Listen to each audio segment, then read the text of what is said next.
Assalamualaikum warahmatullahi wabarakatuh. Saya Nika Novia Strip dengan NIM 14072520057 ingin mempresentasikan menghitung investment appraisal.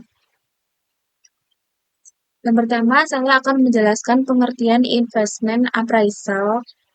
Investment appraisal adalah dikenal sebagai pengarangan modal mengacu pada proses evaluasi dan analisis peluang investasi potensial untuk menentukan apakah peluang tersebut layak dan harus dikejar.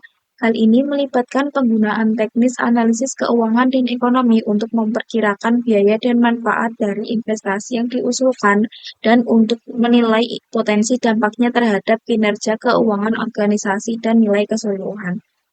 Di sini juga ada fungsi investment appraisal, yaitu yang utama sebagai proses penting bagi organisasi untuk membuat keputusan investasi yang terinformasi dan untuk memastikan bahwa investasi selaras dengan tujuan dan sasaran strategis mereka.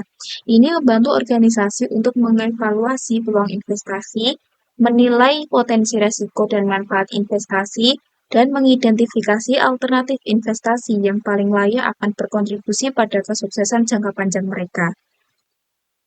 Berikutnya yaitu ada metode investasi appraisal. Yang pertama ada Net Present Value atau NPV.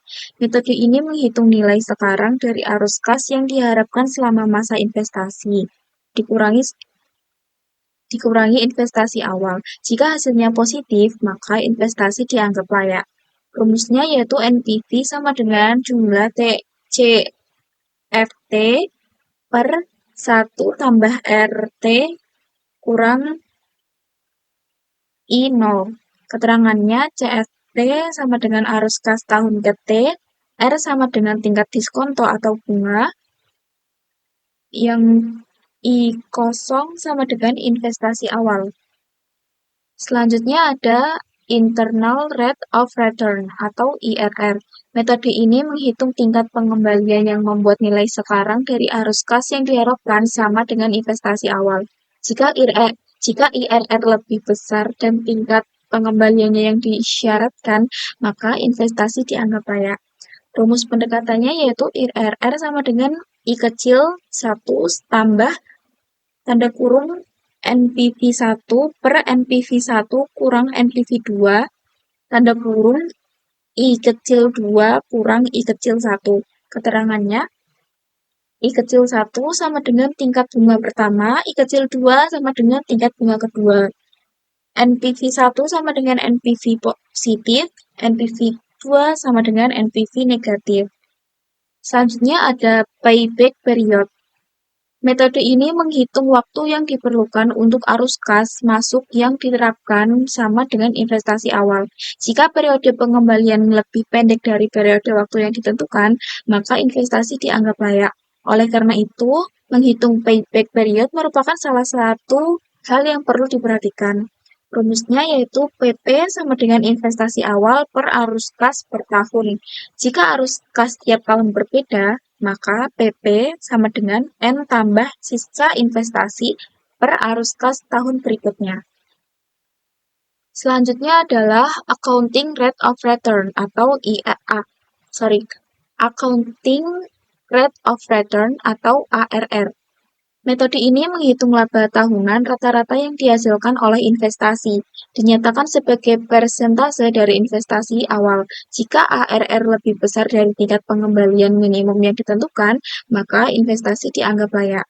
Rumusnya yaitu PI sama dengan Present Value of Cash Inflows per Initial Investment.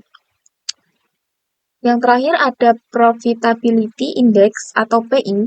Metode ini menghitung rasio nilai sekarang dari arus kas masuk yang diharapkan terhadap investasi awal. Jika PI lebih besar dari 1, maka investasi dianggap layak. Rumusnya yaitu ARR sama dengan Average Annual Profit per Average Investment kali 100%. Selanjutnya yaitu ada teknik investment appraisal. Yang pertama, mengidentifikasi dan menentukan peluang investasi melibatkan mengidentifikasi investasi potensial, dan menentukan ruang lingkup, tujuan, dan hasil yang diharapkan dari investasi.